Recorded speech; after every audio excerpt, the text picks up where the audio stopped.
त्याबद्दल खूप चांगलं वाटलं आणि आम्हाला आमच्या हाताने मोदक बनवायची संधी भेटली आणि एवढं बोलू. आज आमच्या शाळेत मोदक स्पर्धा होती. खूप छान वाटलं. सगळ्या मुलींनी सहभाग घेतला. आज आमच्या शाळेत मोदकची स्पर्धा होती आणि सगळ्या मुलींनी मोदक बनवून आणले होते. मला खूप छान वाटलं. आज आमच्या शाळेमध्ये मोदक स्पर्धा होती. सगळ्या मुलींनी मोदक बनवून आज आमच्या शाळेत मोदक स्पर्धा होती व सर्व मुलींनी आज शाळेत मोदक बनवून आणलेले होते. आज आमच्या शाळेत मोदक स्पर्धा होती. सर्व मुलींनी मोदक बनवून आणले आणि आम्हाला खूप छान वाटलं. आम्हाला मोदक बनवायची संधी भेटली, यामुळे आम्ही धन्यवाद.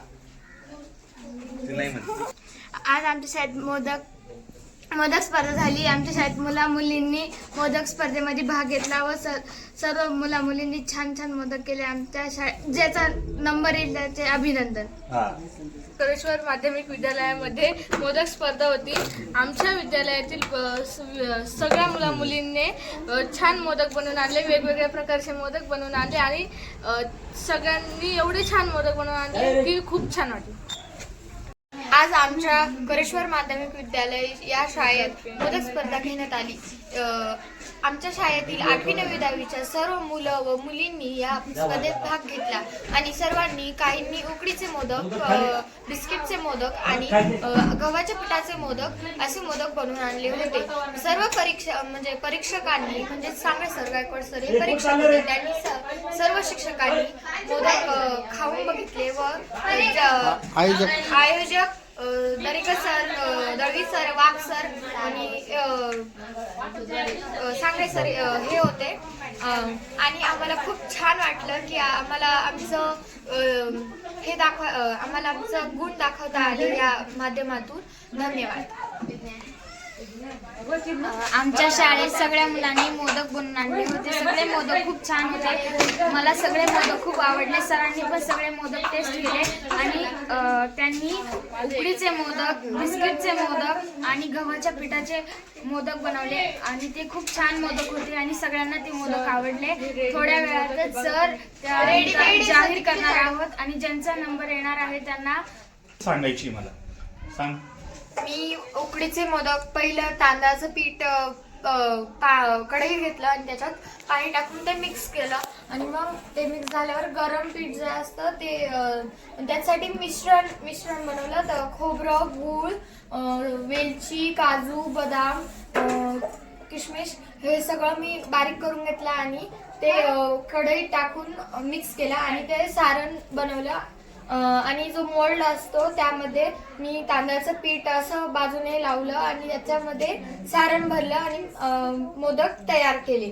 आणि दुसरं म्हणजे बिस्किटचे मोदक बनवले. ते बिस्किटचा भुगा केला आणि त्याच्यात दूध टाकून ते मिक्स केलं आणि त्याच्यात मोल्डने बिस्किटचे मोदक बनवले. गव्हाचे पिठाचे मोदक, गव्हाचं पीठ घेतलं आणि ते मळून घेतल्यानंतर लाटण्याने ते चांगलंसं छोटासा असा एवढा नैवेद्याचा आकार केला आणि त्यामध्ये खोबरं आणि साखरेचं सारण भरलं आणि अशा प्लेट्स पाडून मोदक तयार केला. तू सांगायचं इथून मागं तुम्ही मोदक बनवलेत का? हो, बनवले असेल तर पण मग आता यापेक्षा आता चांगले येतात का कसे येतात? चांगले येतात. मी ह्यावेळेस एक नवीन प्रयत्न केला, एक नवीन कलर आणण्याचा प्रयत्न केला. त्यासाठी मी उकडीचे मोदकसाठी जे ग्राइंड एरिया बनवला होता, जो तांदळाचं पीठ वगैरे मळलेलं आणि ते तांदळाचे मी आधी मोदक करून घेतले होते सगळे जसे हिने सांगितले तसे.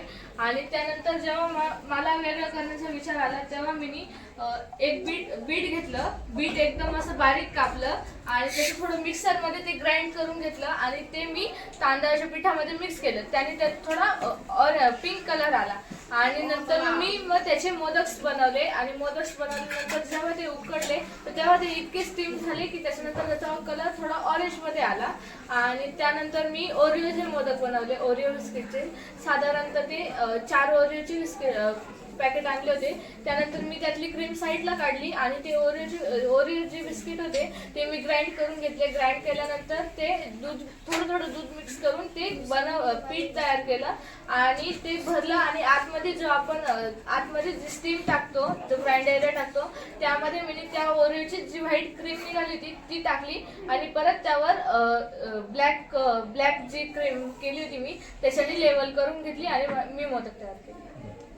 आता हे जे काही मोदक बनवले तू, मोदक बनवले पण तुला कोणी मदत केलीत का? नाही. कुणीच मदत नाही केली, स्वतः तूच बनवलेस. मग आता एक सांग, स्वतः बनवलेले असेल तर मग आता तू कशा प्रकारे ते बनवलेले आहेत? किती प्रमाण घेतलं त्याचं? किती प्रमाण घेतलं? बिस्किटचे बनायला साहित्य कसं साहित्य जे आहे ना, साहित्य कसं त्या ठिकाणी उपलब्ध केलं? एक नारळ घेतलं, पहिले त्याला फोडलं, ते काढून त्याचे किसून घेतलं, त्याच्यामध्ये साखर वाटून घेतली, खोबरं पण वाटून घेतलं, मिक्स केलं आणि बिस्किट चॉकलेटचं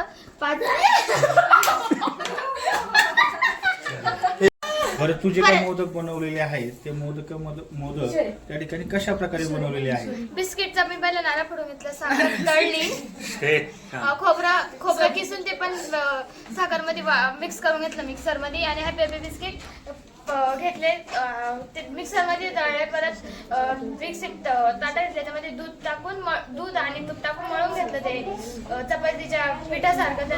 ते झालं तर मिश्रण सहाशा याचा मोदकाचा, त्याच्यात थोडंसं पीठ टाकून ते थोडंसं मिश्रण टाकून वरून थोडंसं अजून ते पीठ लावून मग ते काढलं, मोदक तयार झाले. आता मोदक तयार झाले, पुन्हा अजून मोदक तू तयार केलेले आहेस, परंतु इथून मागं तू मोदक तयार केलेत का? हा, आता त्या दिवशी गणपती बसणार होते तेव्हा मोदक तयार केले होते, तेव्हा मीच तयार केले होते. बरं, आता किती दिवसापासून त्या ठिकाणी मोदक तयार करते? 2 दिवसापासून मोदक केले. नाही, किती वर्षापासून त्या ठिकाणी मोदक तयार करते? गणपतीचं त्यापासून मी 6वीला होते तेव्हापासून मी मोदक बनवायला सुरुवात बरं, केली, मग तेव्हापासून मी स्वतः. हा, बरं, मग 6वी पासून बनवलेले आहेत, परंतु आता यावेळेस अतिशय चांगले आले का? सुरुवातीला कसे आले होते? सुरुवातीला पहिल्यांदा बनवले होते त्यामुळे थोडे हे झाले होते, मग आता परफेक्ट जमले, त्यामुळे मग आता भारी आले. हा, म्हणजे हे जे आहेत ना, हे तुला आता ते स्किल तुला जमलं, पण याच्याही पेक्षा लक्षात घे, अजून त्या ठिकाणी अतिशय उत्कृष्ट तू बनवू शकतेस का? हो, साहित्य असलं बनवू शकतो. हा, मग साहित्य कसं मिळवलं तू? ते मी साधीच बनवली या टायमाला, पण त्यावेळेस मी अजून सांगितलं. हा, आता साधे जे आहेत ना, साधे मोदकच त्या ठिकाणी अतिशय उत्कृष्ट असतात. हेही आपण त्या ठिकाणी आपण जनतेला सांगितलं गेलं पाहिजे. कारण विषय असा आहे का, कलरचे मोदक असतात किंवा काय असतं तर त्याच्यातून काय होतं माहिती आहे का, कलर जर आपल्या शरीरामध्ये जर गेला तर काही प्रमाण जे आहे ते काही प्रमाण त्या ठिकाणी आपल्या शरीरातलं वाढत असतं. म्हणून आपण कलर जे आहे ना, शक्यतो न वापरता त्या ठिकाणी कशाची आपण जी काही